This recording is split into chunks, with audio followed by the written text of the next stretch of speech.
Hi friends, आप देख रहे हैं आपका अपना यूट्यूब चैनल एग्जाम दी।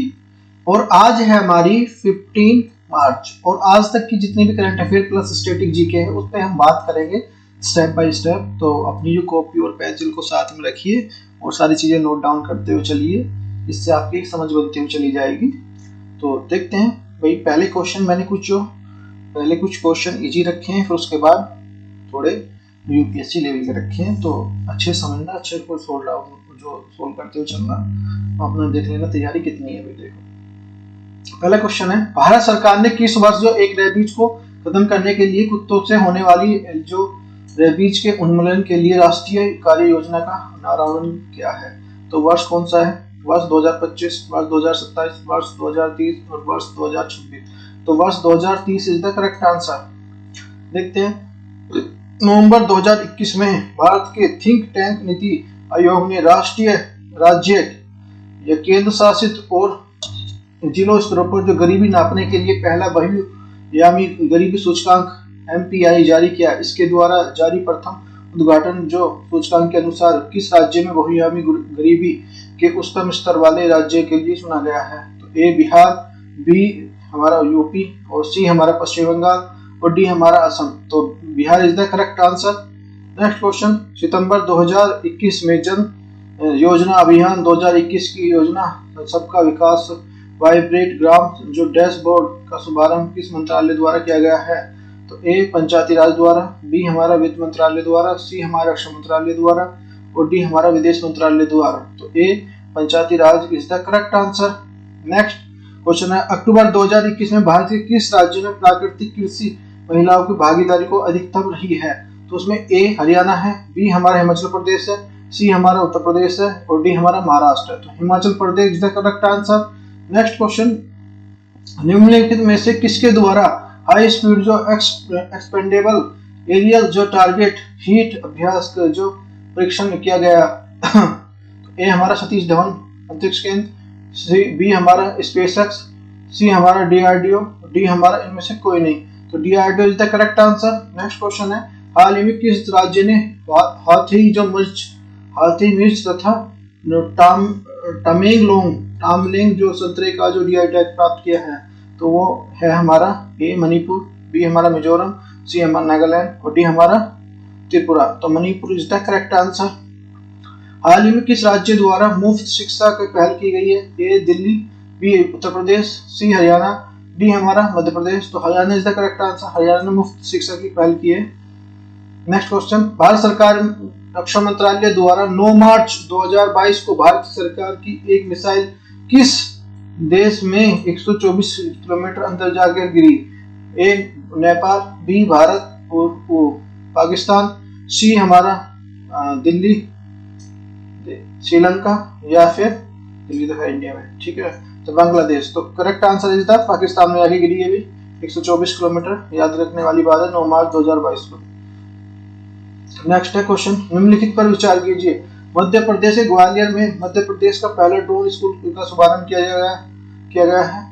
B हमारा, दूसरा है हमारा इसका उद्देश्य युवाओं को ड्रोन तकनीकी क्षेत्र में रोजगार के अवसर प्रदान करना है। तो उपयुक्त कथनों में से कौन सा कथन सही है? केवल एक, केवल दो, C एक और दो, और ना एक ना दो। तो एक, तो C हमारा सही है, एक और दो सही है। नेक्स्ट क्वेश्चन, यू सुक योल किस देश के राष्ट्रपति चुना गया है? तो इनको दक्षिण कोरिया, B हमारा उत्तर कोरिया, C हमारा थाईलैंड और D हमारा लाओस। तो दक्षिण Korea is the correct answer. Next देखते हैं।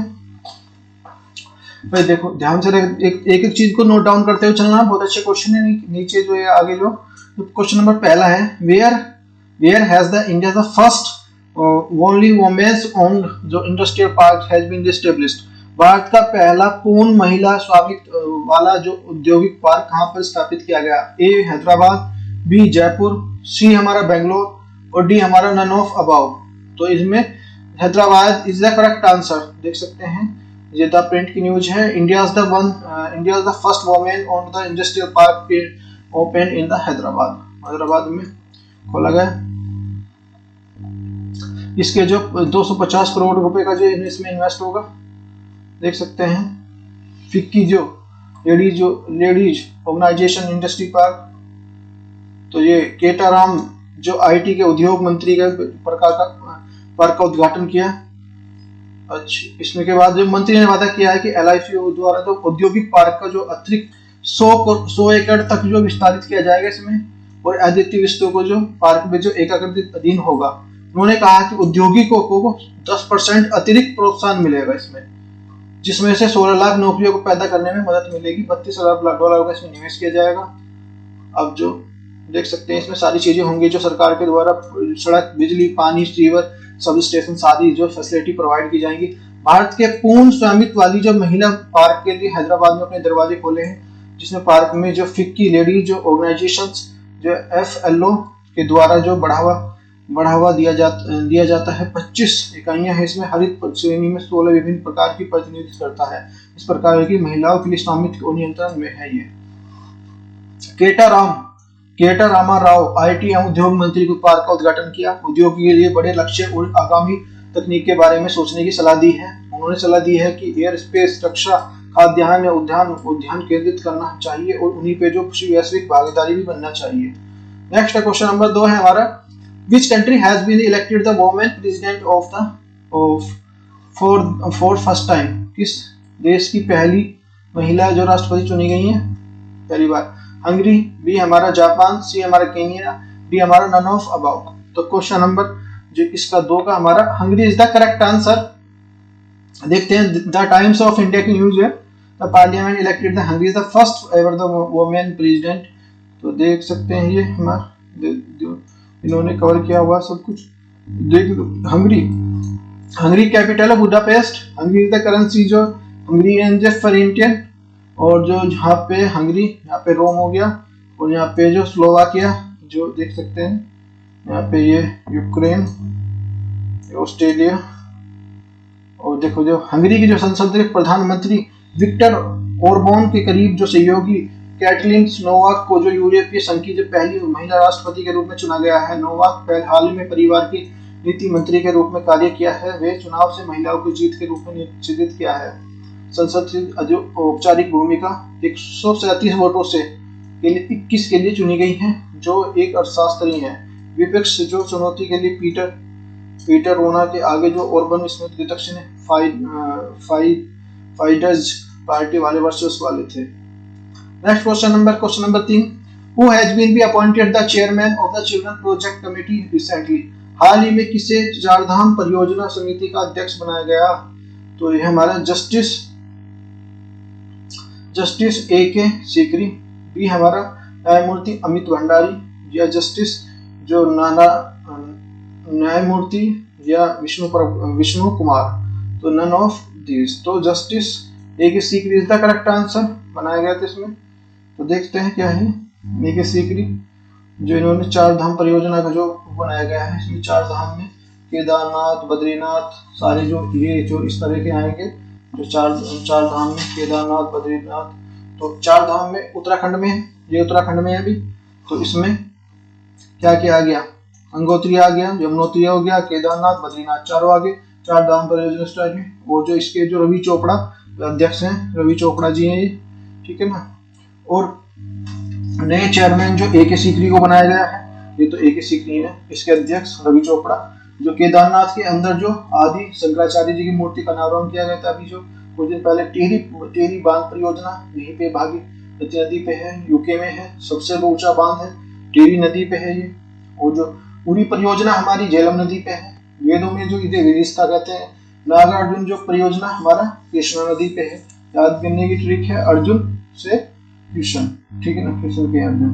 तो ये अलमाटी बांध कृष्णा नदी पर है, अलमाटी बांध जो कृष्णा नदी पे है। और दुलहस्ती और बलिहार जो प्रयोग चेनाब नदी पे है, जम्मू कश्मीर में है ये। तो याद करने के लिए देख सकते हैं भाई। और जो सलाल परियोजना दुनिया के सबसे ऊंचा जो रेलवे पुल जम्मू कश्मीर में। झेलम नदी के जो वेदों में क्या बोलते हैं, विस्तार कहते हैं। चिनाब को असगनी कहते हैं। उरी परियोजना गुजरात में है, ताप्ती नदी पे है। तो उम्मीद है समझ में अच्छी आई होगी। जो भारत के जो सर्वोच्च न्यायालय के चार धाम परियोजना के लिए उच्च पदाधिकारी HPC अध्यक्ष न्यायमूर्ति सेनावृत A.K. सीकरी को नामित किया गया है। और जो पिछले अध्यक्ष जो रवि चोपड़ा ने HPC के अध्यक्ष के रूप में नियुक्त होने के बाद यहाँ पे इस्तीफा दे दिया था। न्यायमूर्ति चंद्रचूड़ और जो न्यायमूर्ति सूर्यकांत पीठ ने जनवरी को एक मत लिखने के लिए वह समिति के अध्यक्ष के रूप में तभी प्रोफेसर चोपड़ा को इस्तीफे के लिए स्वीकार कर लिया था। क्वेश्चन नंबर 4 है हमारा, recently how many Indian airports has been the maintained AFCI ASQ award. हाल ही में कितने भारतीय जो हवाई जहाज अड्डों को AIC अवार्ड के लिए XP अवार्ड की 2021 में नामित किया गया? तो 6, 7, 8 या इनमें से कोई नहीं। तो सबसे ज्यादा देख सकते हैं इसमें जो नामित किया गया है, जो देख सकते हैं फाइनेंशियल एक्सप्रेस के proud the achievement of Mumbai Delhi Mumbai Bengaluru 6 Indian airports bags awards for the worldest airport. देख सकते हैं इसमें से ये सारी चीजें हैं, छत्रपति शिवाजी और ये सारी चीजें।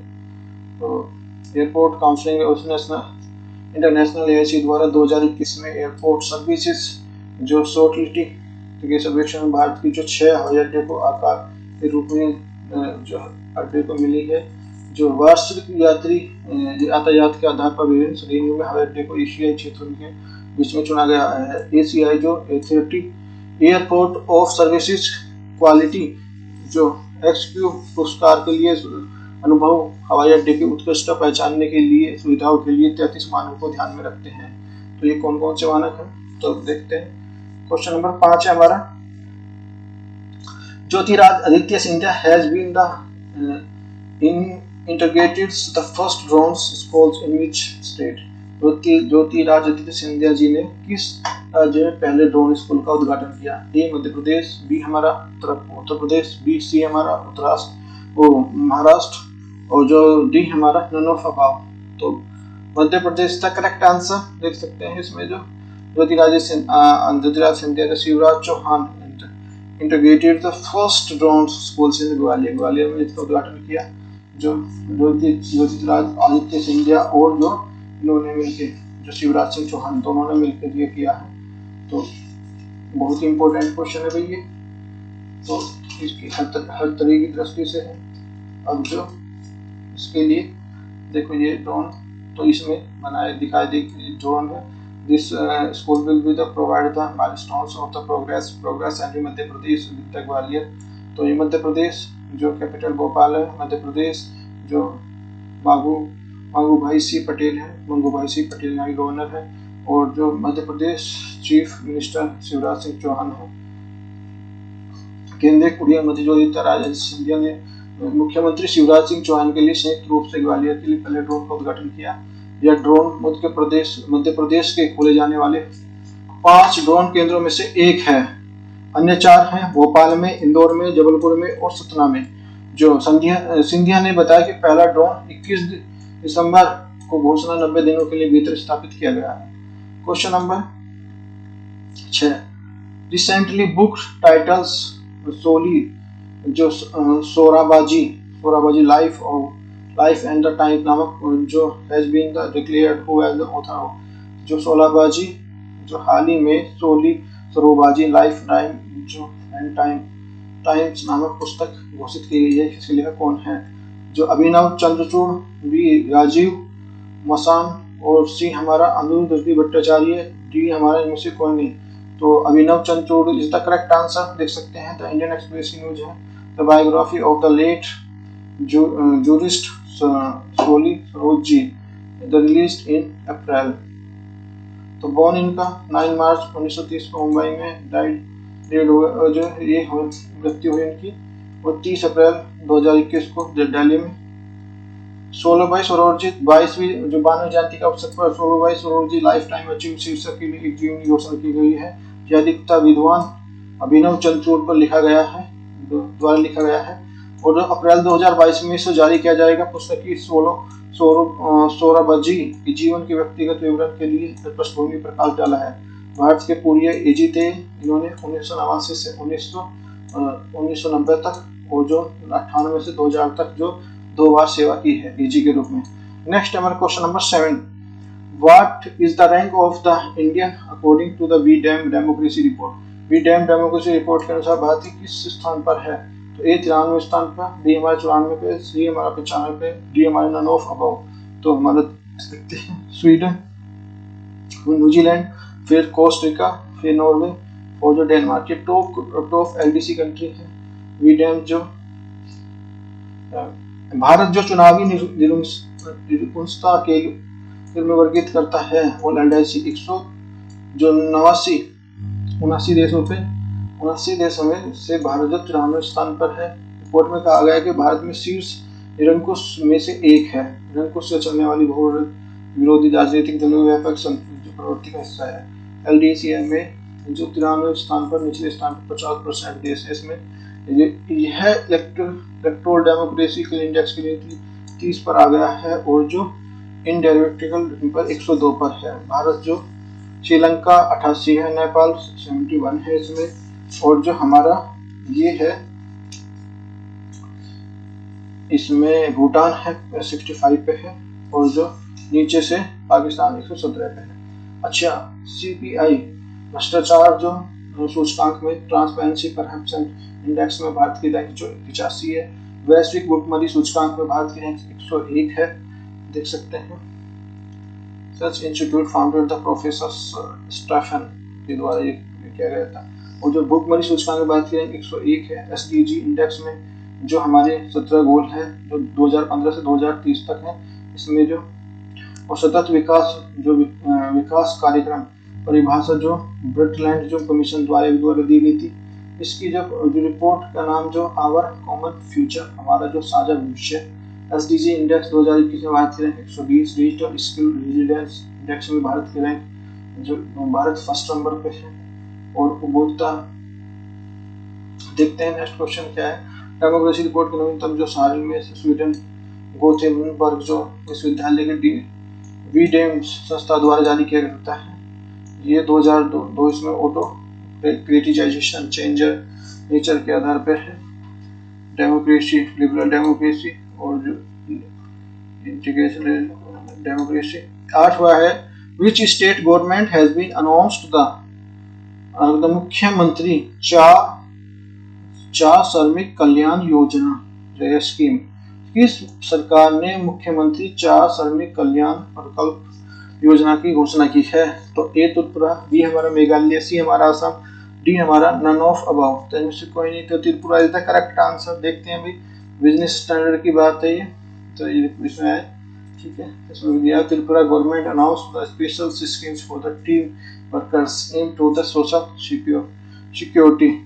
जो 7000 चाय बागान श्रमिकों को 75% महिला और भारत के 54 चाय बागानों में से 21 चाय के जो प्रशासन जो हमारे कारखाने लगभग 90 लाख जो किलोग्राम चाय का उत्पादन करते हैं। ये त्रिपुरा की महिलाओं के लिए 2022 में महिला अधिकारिता अभियान और जो मुख्यमंत्री श्रमिक जो कल्याण योजना का जो उद्घाटन किया, जो फोरेंसिक विज्ञान विश्वविद्यालय की आधारशिला है। देखो, ये त्रिपुरा के चीफ मिनिस्टर हैं जो विप्लव कुमार देव जो है ये, ठीक है। त्रिपुरा का गवर्नर सत्यनारायण देव आर्य, और त्रिपुरा की कैपिटल है अगरतला। देखते हैं यहाँ पे त्रिपुरा सरकार के जो 4 चाय श्रमिकों के लिए एक विशेष प्रकार की जो चाय श्रमिक जो कल्याणकारी जो प्रकल्प घोषणा की गई है। इस योजना के जो रुपए इसमें आवंटित किए जाएंगे, इसमें रुपए आवंटित 85 करोड़ रुपए इसमें त्रिपुरा के लिए 7000 चाय श्रमिकों के लिए सामाजिक सुधार के लिए लाने के लिए एक कदम है।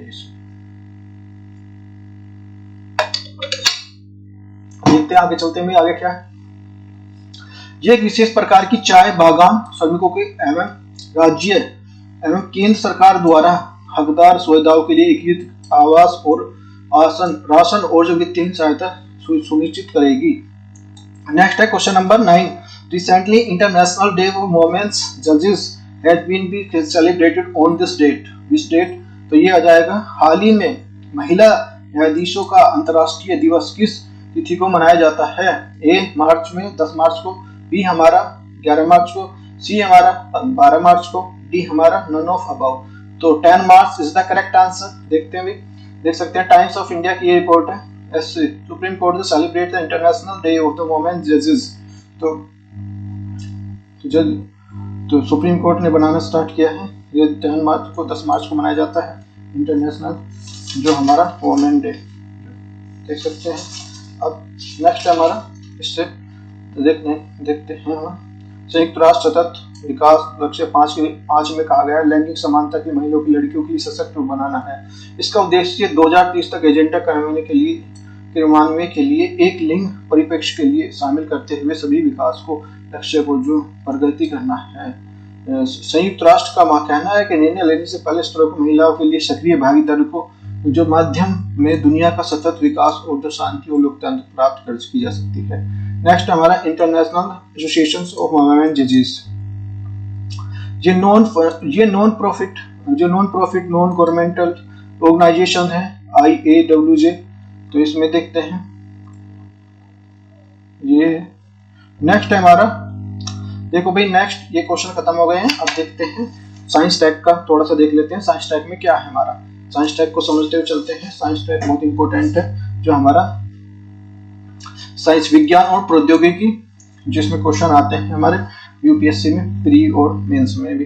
तो समझते हैं पहला क्वेश्चन, विज्ञान एवं तकनीकी कृत्रिम हिमपात। बीजिंग ओलंपिक शीतकालीन ओलंपिक में क्या हुआ था, कृत्रिम जो आर्टिफिशियल जो हमारा स्नो जो कैसे आया, बर्फ कैसे आया, क्या क्या वो ये बातें बाद में निकल के आई है। देख सकते हैं ये आर्टिफिशियल जो बर्फ वहां बनाए गए थे, इस तरह से ये निकाल के तो ये देख, ये जो इस पे कर रहा है ये बर्फ पे स्केटिंग, तो ये देख रहा होगे आप।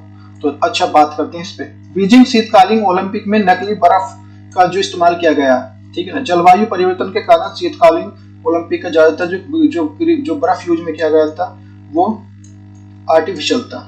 तो नकली बर्फ का यूज किया गया, आर्टिफिशियल यूज किया गया। तो कैसे क्यों करें, एक रिपोर्ट के अनुसार कम सर्दियों के कारण, सर्दी कम पड़ रही है तो बर्फ नहीं बनेगी। अब बर्फ नहीं बनेगी, बर्फ कम बनेगी तो ग्लोबल वार्मिंग के कारण जो प्रकृति में बर्फ पिघलने के अधिकारियों के लिए शीतकालीन ओलंपिक के लिए कृत्रिम बर्फ की व्यवस्था करने के लिए मजबूर किया। अगर यदि नेचुरल बर्फ बनती, सर्दी से अच्छी रहेगी तो जो नेचुरल बनेगी। अब नहीं बन रही तो फिर जो आर्टिफिशियल जो जितनी भी ये है ना, तो इसकी जो व्यवस्था की गई। तो कृत्रिम बर्फ का एक जो जिसे शीतकालीन प्रतियोगिता के लिए अनुशासित किया गया जाता है वह बर्फ है जिसे सख्त करने के लिए पानी के साथ इंजेक्ट किया जाता है। इसे पानी के साथ इंजेक्ट किया जाता है, फिर ये कठोर बर्फ को बनाए रखने के लिए रसायनों की मदद ली जाती है, इसमें रसायनों की, ठीक है, इसे कठोर करने के लिए। जो कृत्रिम बर्फ बनाने के लिए जल और जल ऊर्जा का उच्च मात्रा की आवश्यकता होती है। किसकी, जल की, यानी कि H2O पानी की, प्लस जो ऊर्जा की एनर्जी की जो हाई उच्च मात्रा की आवश्यकता होती है। अच्छा, रिपोर्ट के अनुसार जो अनुमानित जो 49 मिलियन गैलन जो पानी के लिए जो 74 जो ओलंपिक आकार के फूलों को बाहर देगी, नकली बर्फ के लिए उत्पादन के लिए उपयोग की जाती है।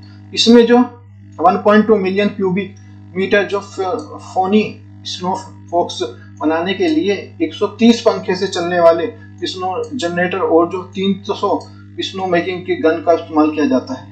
It is also used for the 130 fan operated snow generators and the 300 snow making guns for the created the 1.2 million cubic meters the phony snow fox।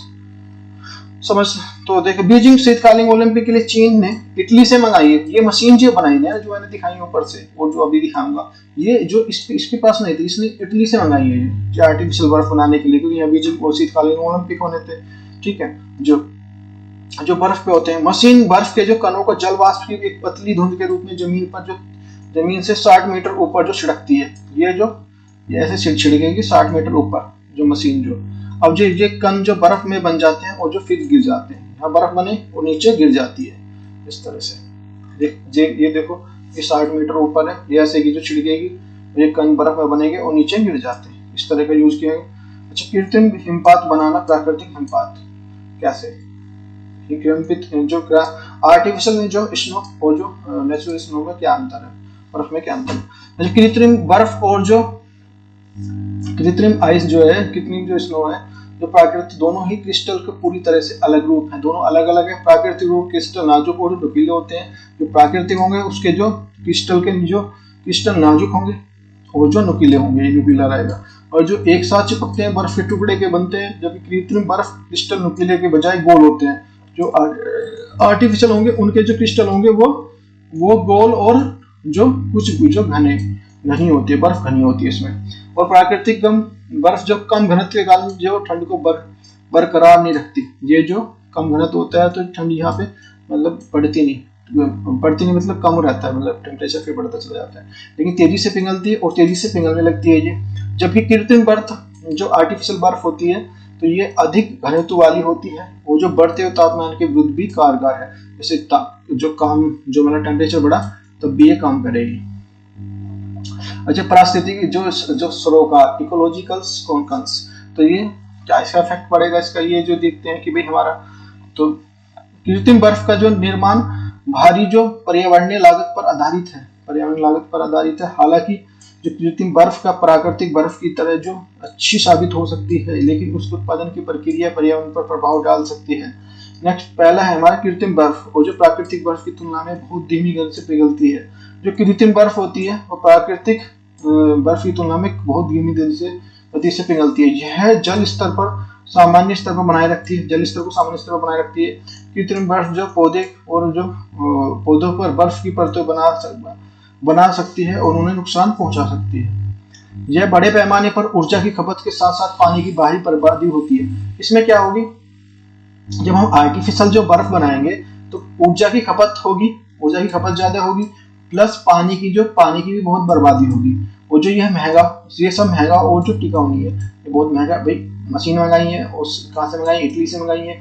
अब ठीक है, ये तो चलो ठीक है भाई, ओलंपिक के लिए मंगा ली, वैसे तो यूज नहीं कर सकते हम इससे उसमें डेली उसमें, तो ये बहुत महंगा हो जाएगा और टिकाऊ भी नहीं है, ठीक है, यूज भी नहीं कर सकते फिर जो इन्वायरमेंटल इफेक्ट होंगे इसमें।